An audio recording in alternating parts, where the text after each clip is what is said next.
I buried my husband 4 years ago.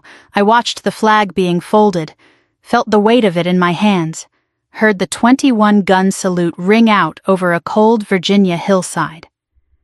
I told my son his father was a hero who wasn't coming home. So when I turned around in seat 14C and saw Nathan sitting 2 rows behind me very much alive, wearing a stranger's face like it belonged to him, I understood something I had never let myself consider in 4 years of grief. Someone had lied to me, and I was going to find out who. The seatbelt sign was still lit when Noah went quiet beside me. He'd been chattering the whole boarding process, thrilled about the window seat, thrilled about the vacation, thrilled about anything that wasn't the inside of our house in Arlington. Then, mid-sentence, he just stopped. His small hand found my wrist and gripped it hard enough that I looked down at him before I looked at anything else. "Mom," he whispered, and his voice had dropped into a register I didn't recognize, something too old for a 10-year-old. "Dad's sitting 2 rows behind us." I laughed because that's what you do when your child says something impossible. I told him he was thinking about Dad because we were finally taking the trip we'd always talked about as a family, the one we never got to finish planning. I told him grief plays tricks on people, even smart people, even brave people like him. But his hand didn't loosen, and there was something in his face, a certainty that 10-year-olds don't fake, that made me turn my head anyway. I've commanded soldiers under fire. I've briefed generals without my hands shaking. I have sat across from men who wanted me dead and kept my voice level the entire time. Nothing in 22 years of service prepared me for what happened when I turned around in that airplane seat and looked into my husband's eyes. It was the hair first, the way it had grayed slightly at the temples, exactly the way I'd imagined it might if he'd lived long enough to gray. Then the way he sat, shoulders squared, spine straight, a posture the army puts into a man and never quite lets go of.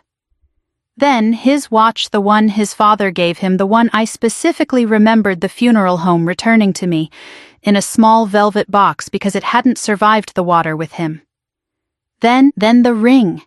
His wedding ring on his left hand, catching the cabin light. For 1 full second he looked back at me. I have relived that second more times than I can count since. There was no shock in his face, no confusion, no double take, none of the things a man does when he sees a ghost of his own making. There was only a terrible, quiet recognition, and then he turned away, deliberate and controlled, like a man closing a door he'd known was unlocked.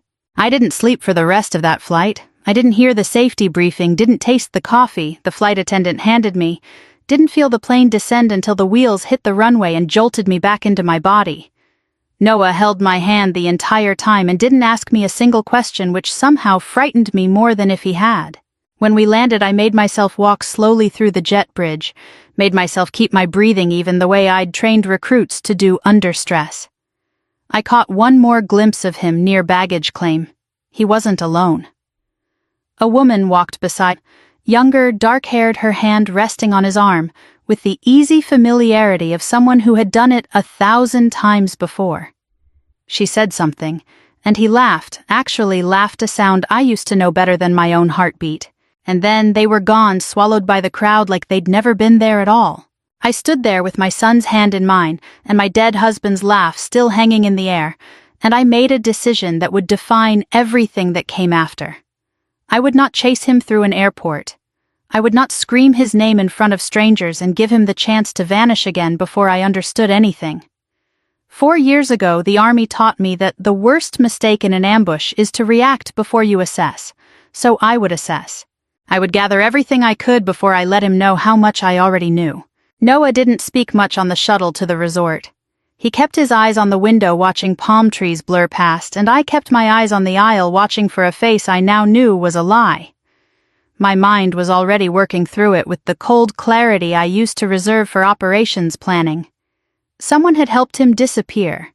Someone had signed a death certificate. Someone had let me plan a funeral for a man who was at that very moment boarding a resort shuttle with another woman's hand on his arm. The bus doors hissed open at our stop, and I helped Noah down the steps, my legs steadier than they had any right to be. I was reaching for our bags when I felt that prickling awareness at the back of my neck that I hadn't felt since my last deployment, the sense of being watched, or of watching someone who didn't know it yet. I turned toward the resort entrance just as the same shuttle door opened again behind us. Nathan stepped off alone this time and walked directly toward the same lobby doors we were headed for.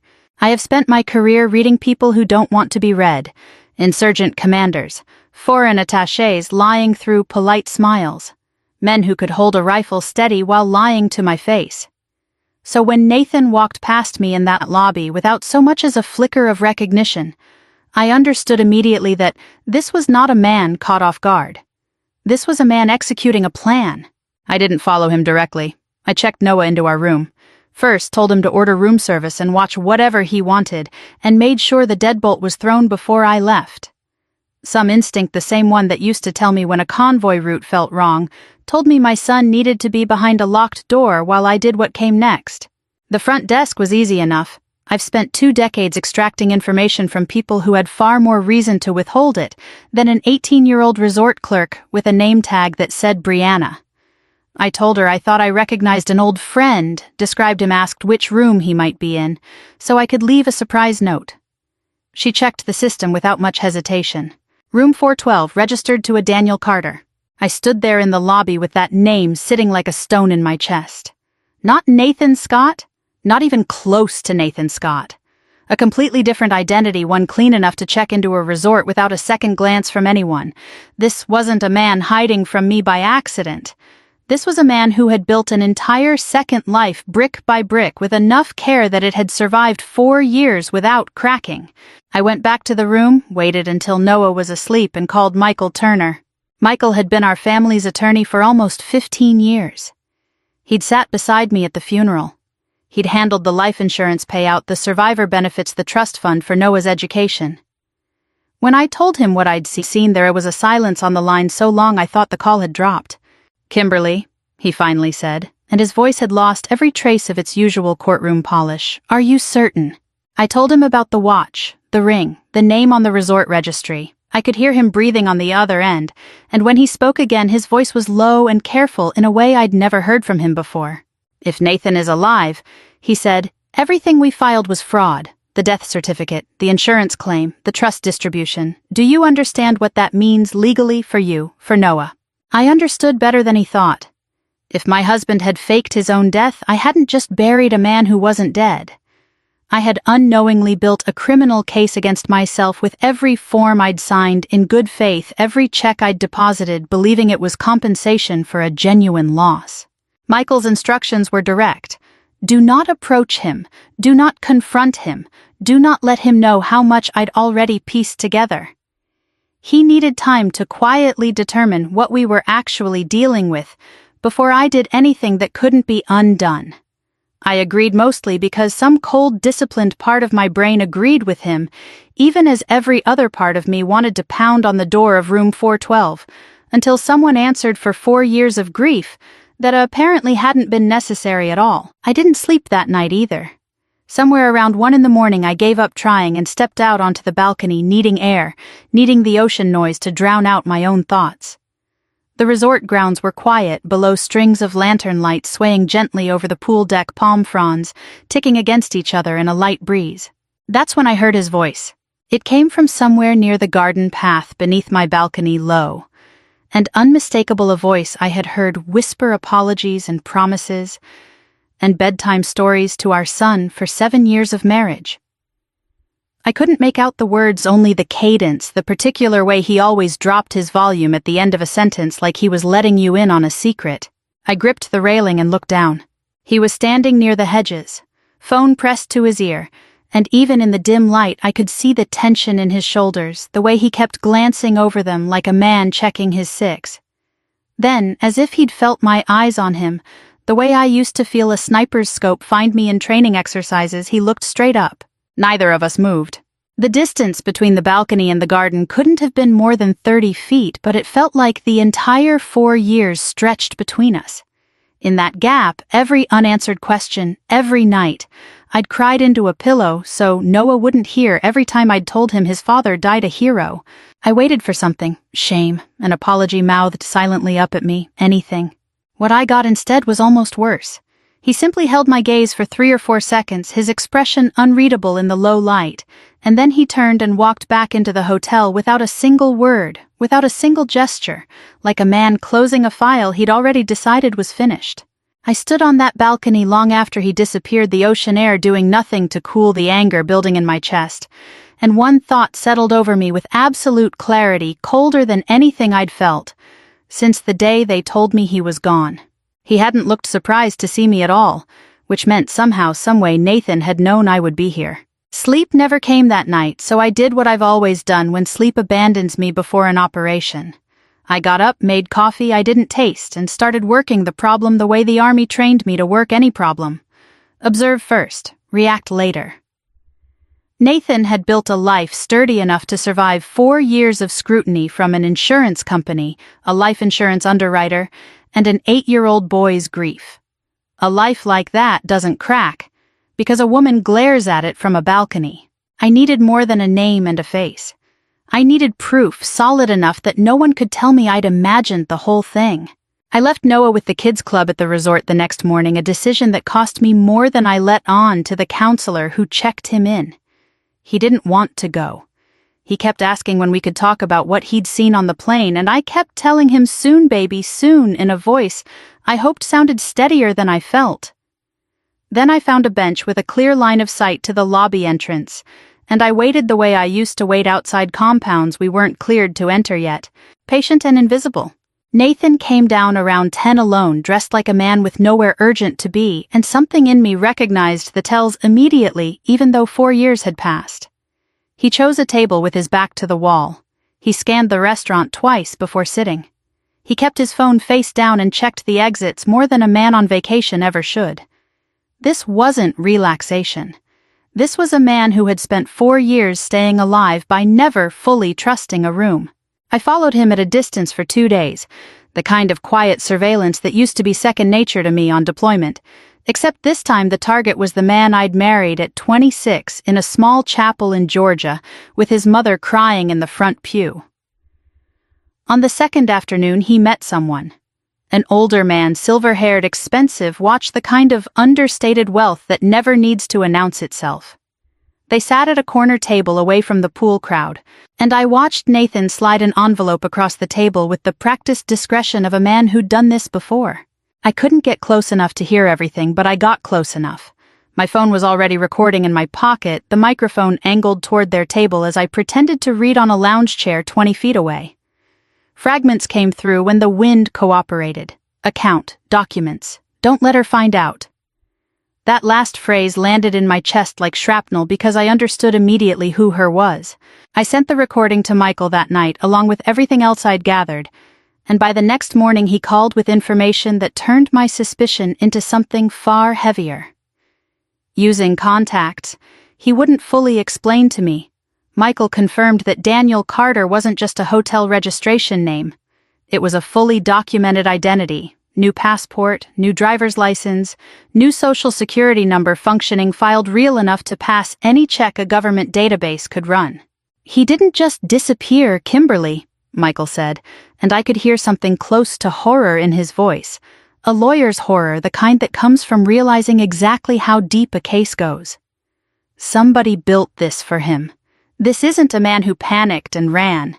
This took planning, resources, help. I sat with that for a long time after we hung up. 4 years of widowhood, 4 years of raising our son alone, 4 years of carefully not falling apart in front of Noah on the anniversaries and the birthdays and the ordinary Tuesday afternoons when grief ambushes you out of nowhere, and it turned out someone had engineered all of it with the same precision you'd use to plan a covert operation. I had spent a career learning how men disappear behind false papers in war zones. I never imagined I would need that knowledge to understand my own husband. That evening, I saw him by the pool bar alone for once, and I let myself look at him properly for the first time since the airplane. He'd lost weight. There were lines near his eyes that hadn't been there before, the kind grief carves into a person, except his grief apparently ran in a very different direction than mine. He reached up absently to adjust his collar, and that's when I saw it. His wedding ring, still on his hand. He'd turned the band around so the plain metal faced outward instead of showing whatever might have been engraved on the inside, a small, almost invisible act of concealment, the kind only someone who'd once memorized every detail of his hands would notice at all. I remembered the day we picked that ring out together, remembered him laughing that he'd never taken off a piece of jewelry in his life, and here he was committing to one forever. He was still wearing it. 4 years of fake name, a new woman on his arm, an entire manufactured life, and he still hadn't been able to take off the one thing that connected him back to us.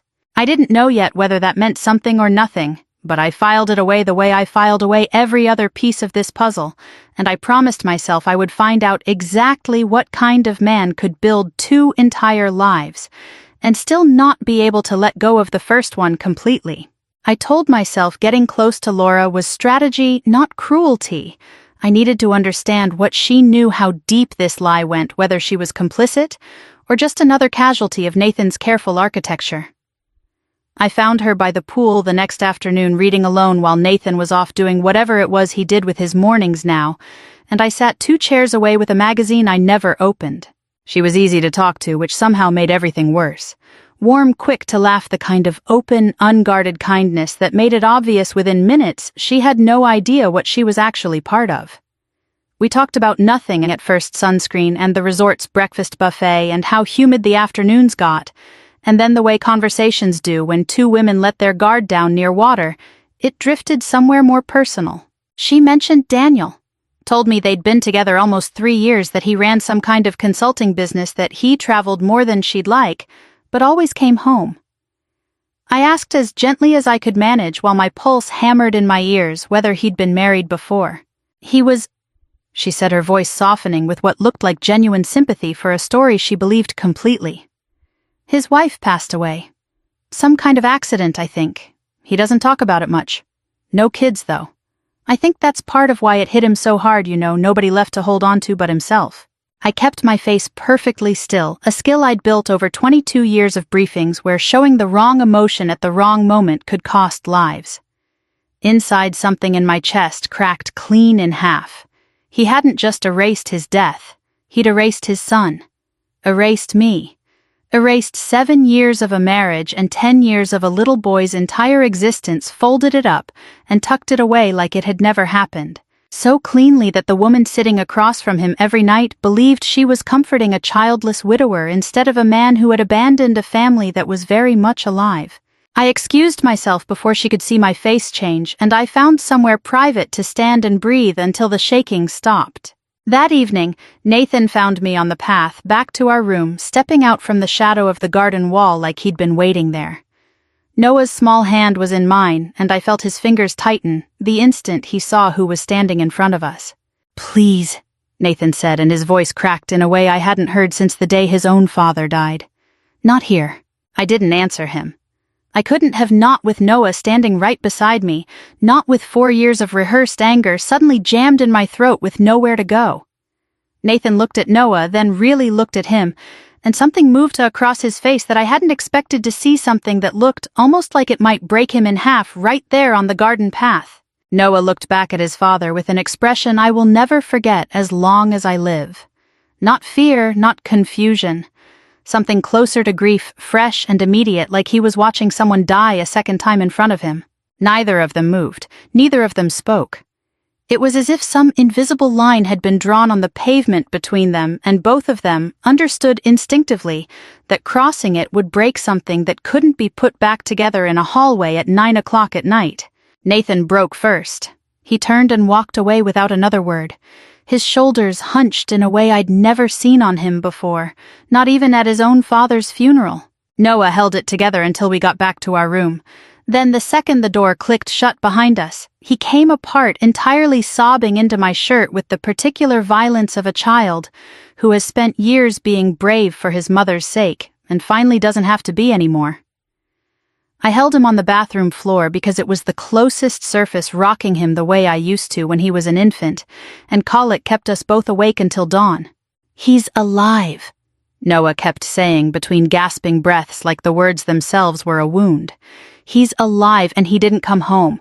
He didn't come home, Mom. He was right there, and he didn't come home." I didn't have an answer for that. I still don't, not really. I just held my son and promised him the only thing I could promise honestly. That I would find out everything, every piece of it. That whatever had made his father disappear, whatever justification Nathan had built for himself over 4 years, I would drag every inch of it into the light until there was nothing left hidden.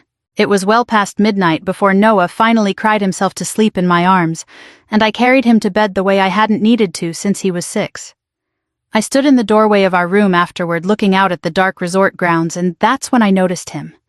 A man in a black jacket out of place in the tropical heat standing near the far end of the garden wall, with his attention fixed entirely on the path Nathan had walked minutes earlier. He wasn't watching me, he wasn't watching Noah. He was watching Nathan, and something about the stillness in his posture told me he wasn't doing it out of curiosity. He came to my door at 2 a.m. and I almost didn't open it. I stood there with my hand on the deadbolt for a long moment, Noah asleep in the next room, every rational instinct telling me to leave it locked and let Michael handle this through proper channels. But some older, more stubborn part of me, the part that had loved this man for 19 years before any of this happened, needed to hear whatever he'd come to say directly from his mouth. He looked smaller than he had on the airplane. Older, too, in a way that had nothing to do with gray hair or the lines around his eyes. He stood in the hallway with his hands shoved in his pockets like a man waiting to be sentenced, and when he finally spoke, his voice had none of the careful control I'd watched him wear like armor for the past 3 days. "I need you to listen to all of it," he said. "Before you say anything, please." I let him in, but I stood between him and the hallway to Noah's room the entire time, a silent boundary neither of us needed spoken aloud. He told me about Richard Hale. The name meant something to me instantly, a business partner from years back, someone Nathan had worked with on logistics contracts before. I'd fully understood what those contracts actually involved. According to Nathan, 4 years ago, he'd discovered documentation buried deep in shipping records he wasn't supposed to have access to, proving Richard was running an operation far larger and far darker than legitimate freight consulting.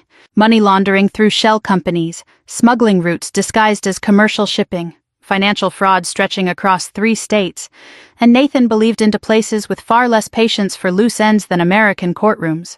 He said Richard found out what he knew within days.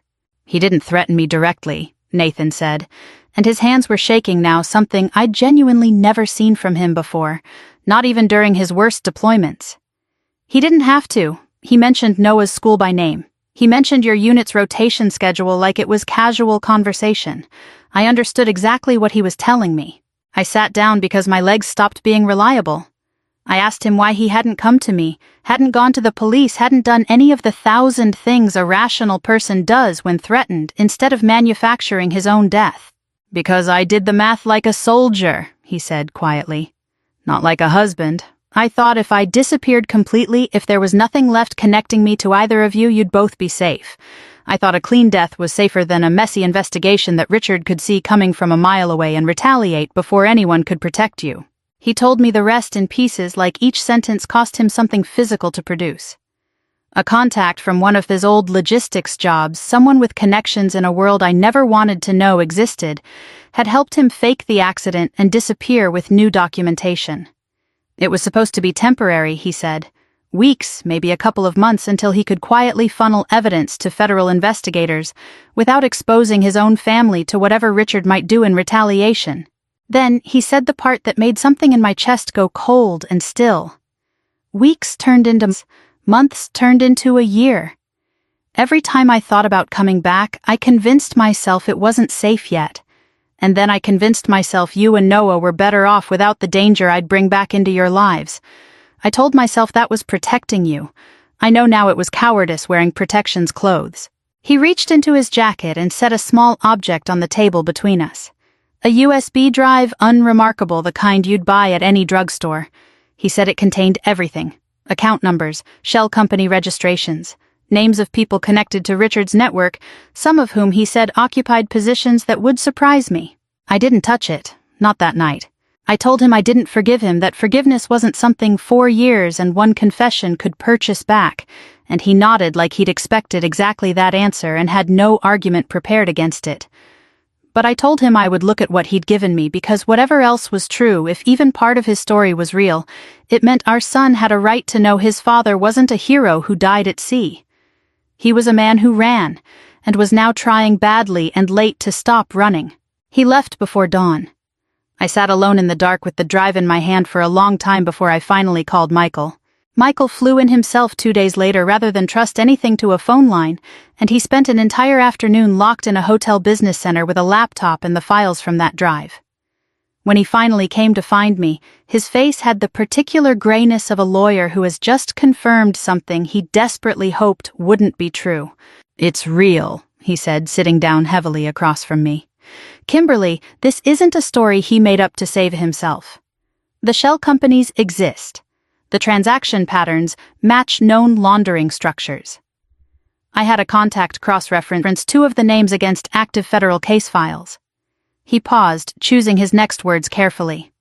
"Richard Hale is already on somebody's radar. Nathan's information could be the piece that finally closes the case."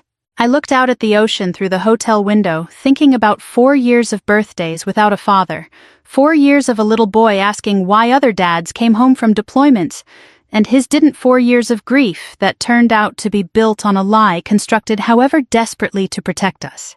Whatever Nathan's intentions had been, the truth was finally surfacing, and truth I had learned a long time ago in places far more dangerous than this resort always demands a price from everyone connected to it, whether they're ready to pay it or not. Agent Rebecca Collins found me 3 days later, and I knew who she was before she introduced herself. There's a particular way trained investigators carry themselves, a stillness that isn't quite relaxed and isn't quite tense, and I'd spent enough years around intelligence officers to recognize it instantly in the woman who approached me near the resort's business center with a leather folder tucked under her arm. She worked for the insurance company that had paid out Nathan's life insurance policy 4 years earlier, and she'd been quietly tracking irregularities in the account for months long before I'd ever seen him on that airplane. A flagged transaction here, a biometric mismatch at a border crossing there. Small threads that pulled together had led her to this exact resort at this exact time, which meant my careful, private investigation had been running parallel to a federal one the entire time without either of us knowing. "I'm not here to arrest anyone today," she told me, sitting across from me with the kind of calm precision I recognized from my own briefings. "I'm here because the pieces are finally coming together, and you're sitting on information that could either close this case or complicate it significantly. I'd rather you help me than force me to work around you." I thought about Michael's warning about protecting myself and Noah from a legal mess neither of us had created.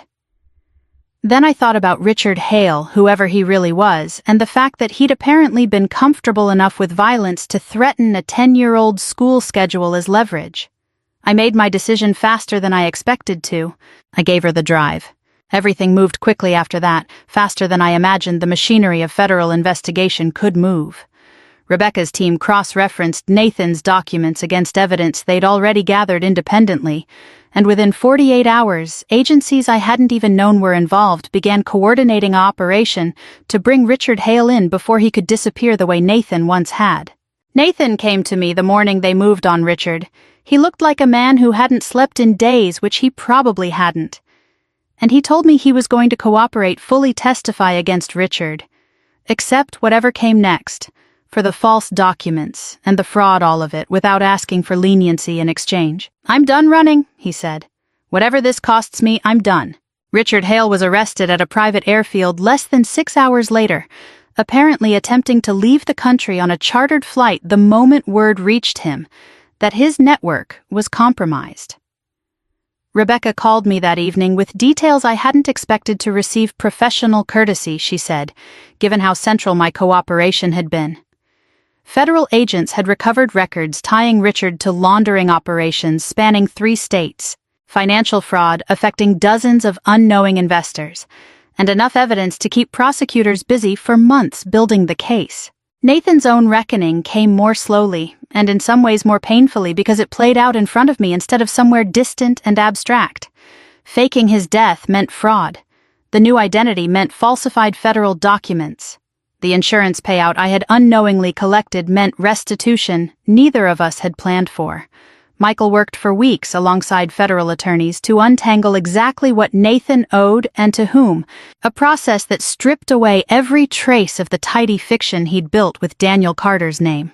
I sat in a conference room during one of the preliminary hearings, watching my husband, the man I'd married in a small chapel in Georgia, answer questions about wire transfers and falsified death certificates in the same steady voice he used to use briefing convoy routes. Laura wasn't there. I learned later she'd left him within a week of federal agents showing up at their shared apartment, unable to reconcile the man she thought she knew with the one now facing federal charges for engineering his own disappearance. I felt nothing when I heard that. No triumph, no vindication, just a tired, hollow kind of clarity. Nathan looked at me once during that hearing across the conference table, searching my face for something I wasn't sure I had left to give him. I held his gaze the way I'd learned to hold gazes across negotiating tables during deployment, steady, unreadable, giving nothing away that I hadn't already decided to give. Every choice has a price. I told him afterward in the hallway outside, the only real thing I said to him that entire day. You made yours 4 years ago. Now you're just finding out what it costs. He didn't argue. He'd stopped arguing days earlier, somewhere around the moment he handed me that USB drive, and finally let the truth outweigh whatever fear had kept him running for 4 years. There was something almost peaceful in watching him stop fighting his own consequences, even as I understood exactly how much wreckage those consequences would leave behind for all three of us. That night, back in the hotel room, I sat on the edge of the bed while Noah slept beside me. His small face finally relaxed in a way I hadn't seen since the airplane. I thought about the 4 years I'd spent believing I was raising a fatherless son, the funeral I'd planned, the folded flag I still kept in a box in our hallway closet, the countless nights I'd told him his father died protecting something, when the truth was infinitely more complicated than either heroism or cowardice alone could explain. Michael called late that night with one final piece of information. Nathan had requested something through his attorney, a request Michael felt obligated to pass along, even though he understood I had every right to refuse it. Before the formal sentencing hearing next month, Nathan wanted to see Noah. One last time on his own, without lawyers or agents, or the weight of a courtroom pressing down on either of them. I lay awake long after that call ended, staring at the ceiling, weighing 4 years of anger against my son's right to say whatever he needed to say to the father who had let him grieve a lie. I said yes to the meeting, not because I'd forgiven Nathan, but because I understood something about my son that Nathan still seemed to be learning. Noah deserved the choice I never got. He deserved to decide for himself what his father's face meant to him now, without me making that decision on his behalf, the way everyone else in this story had been making decisions for us for 4 years. We met at a small park near the federal building chosen for its neutrality, its lack of memories either of us needed to protect. I stood back by the car and watched Nathan walk toward the bench where Noah was sitting, his hands jammed in his pockets, his shoulders carrying a weight I recognized because I'd been carrying my own version of it since that flight. He knelt down in front of our son. Not sat beside him, knelt lowering himself to Noah's eye level the way you do with someone you're afraid of losing entirely if you don't get this exactly right. "I'm sorry," he said, and even from 20 feet away I could hear how raw his voice was stripped of the careful control I'd watched him maintain through hearings and depositions and federal questioning.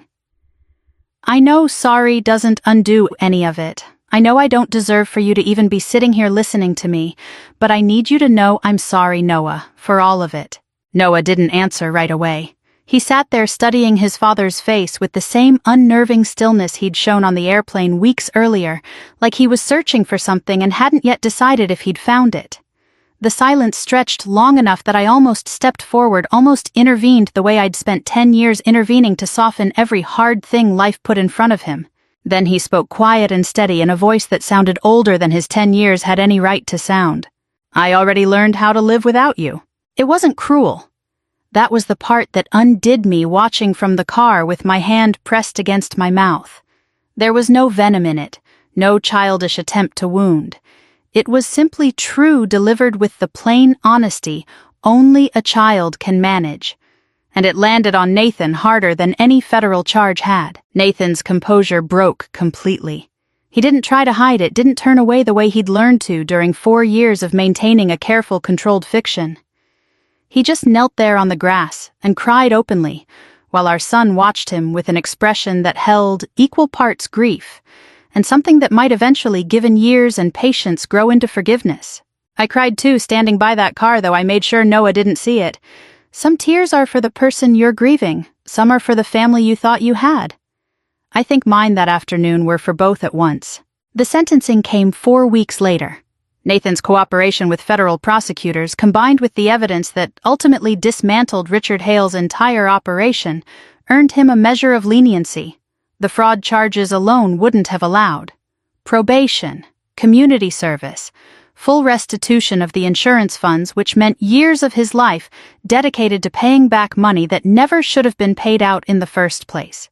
He wouldn't serve prison time, but he would spend a long time proving through nothing but consistent, unglamorous effort that he intended to become someone worth trusting again. Richard Hale received no such leniency. Federal prosecutors secured a lengthy sentence, the kind that ensured he wouldn't be threatening anyone's family from behind a shipping contract again for a very long time. Watching that verdict read aloud gave me a strange, quiet satisfaction. I hadn't expected less about revenge, and more about the simple, exhausted relief of knowing the danger that had shattered our family was finally permanently contained. Laura never came back, and I never learned much more about where she went after that. I hope wherever she is, she found someone whose entire life wasn't built on a lie she never got to help right. As for Nathan and me, we didn't rebuild what we'd lost, because some things once broken in exactly this particular way simply can't be reassembled into their original shape. But we found something else, something smaller and more honest. We became parents who showed up for the same recitals, sat 2 seats apart at the same parent-teacher conferences, coordinated schedules with the careful, business-like courtesy of 2 people who both loved the same child more than they'd ever loved being right about each other. Nathan started over from nothing, a new job, a small apartment, weekly visits with Noah that he never once missed, slowly, painstakingly earning back a fraction of the trust he'd spent 4 years destroying. I stayed in the army. I kept serving the country I'd sworn to protect, kept raising our son with the same steady discipline that had gotten me through every hard year of my career, and kept learning slowly that peace doesn't always look like the ending you imagined when you were young and in love and certain your life would follow a simple, predictable shape. 4 years ago I buried a husband. This year I buried a marriage. And strangely, impossibly, that second burial gave me something the first one never could. It gave me peace. I want to know where this story finds you tonight. Drop a comment below and tell me where you're watching from. I read every single one. We've got so many more stories like this one waiting for you, so hit subscribe and don't miss what's coming next. Let's keep this journey going together.